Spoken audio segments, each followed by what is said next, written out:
городах и в губерниях. Центр коррупции в городе Москве. Вот и пока мы не наведем порядок в столице, потому что победить коррупцию в масштабах всей страны тяжело, как и во всем мире. Но в одном городе давайте сделаем. Это будет образцовый город, не коммунистический, как это было когда-то у нас попытка, а образцовый с точки зрения борьбы с коррупцией. Но для этого надо убрать правительство Москвы. Полностью все. А мэра Лужкова, поскольку он никогда не подаст заявление по собственному желанию, по недоверию отстранить от занимаемой должности. Нельзя доверять больше этому человеку. Нельзя доверять. И молчит лидер КПРФ. Хотя его комсомолы, эти московские партийцы, они требуют отставки Лужкова. Поэтому как Горбачев загубил КПСС, так Зюганов губит КПРФ. Поэтому предателей ищите в своих рядах. В своих рядах. Молчите и скрывайте, покрываете мафию. И московское правительство, я объясняю, что они делают, Владимир Владимирович. Может быть, вам и докладывают, но тоже не все. Я вам сейчас передам папочку. Я не Рудской, я не буду с чемоданом у меня. Вот папочка. Здесь все написано. Ваши следователи возбуждают уголовные дела против московских чиновников. Сидящие здесь ваши депутаты требуют изменить меру пресечения. Выпустить из тюрем их. Мне это непонятно. Значит, лучший следователь страны Бастрыкин пытается что-то навести порядок в стране, а депутат Хинштейн каждый раз здесь выступает против него. Мне непонятно, что в этой партии. Что это за депутат Хинштейн, который постоянно борется с главным следователем в стране?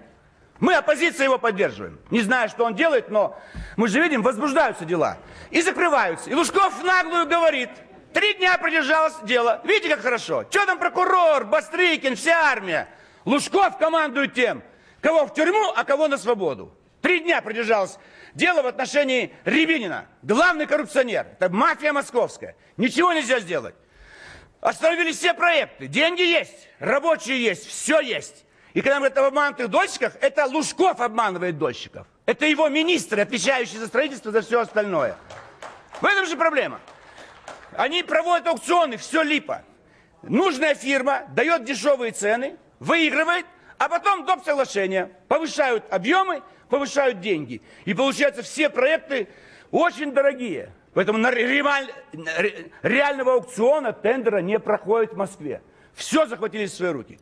Всех обманывают. Что такое гостиница «Россия»? Кому передали контрольный пакет на строительство гостиницы «России» и всех московских гостиниц? Лаудер, президент Всемирного еврейского конгресса. Под этой территорией, это у нас с вами находятся секретные объекты. Рядом Кремль. Я не понимаю, что это за московское правительство. Вы кому отдаете все секреты страны? В случае войны там находится наше с вами бомбоубежище, центр управления страной. И вы отдаете иностранцам. Это почему так происходит? Все держат в руках не русские в России или иностранцы за рубежом. Кто так раздает все богатства? Объясняю почему. Лужков готовится к отходу.